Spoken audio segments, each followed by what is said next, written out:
ನಮಸ್ಕಾರ, ನೀವು ನೋಡ್ತಾ ಇದ್ದೀರಾ ನ್ಯೂಸ್ ಫಸ್ಟ್. ನಾನು ವಿದ್ಯಶ್ರೀ. ಜಮ್ಮು ಕಾಶ್ಮೀರದ ಟ್ರಾಲ್ನಲ್ಲಿ ಭಯೋತ್ಪಾದಕರ ಹುಟ್ಟಡಗಿಸುವಂತಹ ಆಪರೇಷನ್ ಕೆಲ್ಲರ್ ಕಾರ್ಯಾಚರಣೆ ಕಂಟಿನ್ಯೂ ಆಗಿದೆ. ಅದರ ಮತ್ತಷ್ಟು ಲೈವ್ ಅಪ್ಡೇಟ್ಸ್ ನಿಮ್ಮ ಮುಂದೆ ಇಡ್ತಾ ಹೋಗ್ತೀವಿ. ಅದಕ್ಕೂ ಮೊದಲು ಈ ಕ್ಷಣದ ಹೆಡ್ಲೈನ್ಸ್. ಪುಲ್ವಾಮಾದ ಟ್ರಾಲ್ನಲ್ಲಿ ಮತ್ತೆ 3 ಉಗ್ರರು ನರಕಕ್ಕೆ ಪಾರ್ಸೆಲ್. ಸತತ 13 ಗಂಟೆಗಳಿಂದ ನಡೀತಾ ಇದೆ ಸೇನಾ ಕಾರ್ಯಾಚರಣೆ.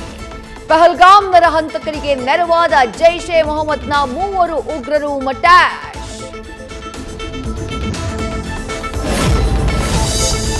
ಉಗ್ರರ ಸಂಹಾರದ ಆಪರೇಷನ್ ಕೆಲ್ಲರ್ ರಣರೋಚಕ.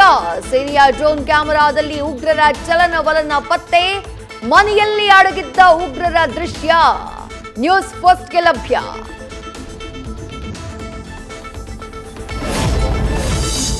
ಟ್ರಾಲ್ನಿಂದಲೇ ನಿರ್ಭೀತಿಯ ವರದಿ ಮಾಡ್ತಾ ಇರೋ ನ್ಯೂಸ್ ಫಸ್ಟ್.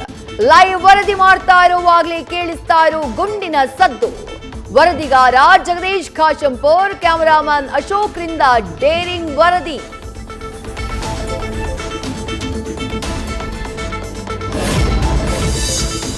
ಅಣ್ವಸ್ತ್ರವಿರುವ 2 ರಾಷ್ಟ್ರಗಳ ನಡುವೆ ಇದೆ ಮೊದಲ ಬಾರಿ ಅಟ್ಯಾಕ್. ಏರ್ ಫೋರ್ಸ್ ಬ್ಯಾಲಿಸ್ಟಿಕ್ ಮಿಸೈಲ್ಗಳನ್ನ ಬಳಸಿ ದಾಳಿ ಮಾಡಿದ ಉದಾಹರಣೆಯೇ ಇಲ್ಲ. ಪಾಕ್ನ ಹೃದಯದ ಮೇಲೆ ಅಟ್ಯಾಕ್ ಮಾಡಿ ಯಶಸ್ಸು ಗಳಿಸಿದ ಭಾರತ.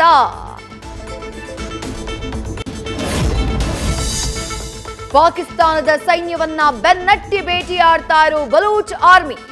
ಬಲೂಚ್ ಲಿಬರೇಷನ್ ಆರ್ಮಿ ದಾಳಿಯಲ್ಲಿ 14 ಪಾಕ್ ಸೈನಿಕರು ಉಡೇಸ್. ಪಂಜಗುರು ಜಿಲ್ಲೆಯಲ್ಲಿ ನಡೆದ ಅಟ್ಯಾಕ್ನ ದೃಶ್ಯ ಲಭ್ಯ. ನ್ಯೂಸ್ ಫಸ್ಟ್, ನಿರ್ಭೀತಿಯಿಂದ ನಿಮ್ಮ ಪರವಾಗಿ.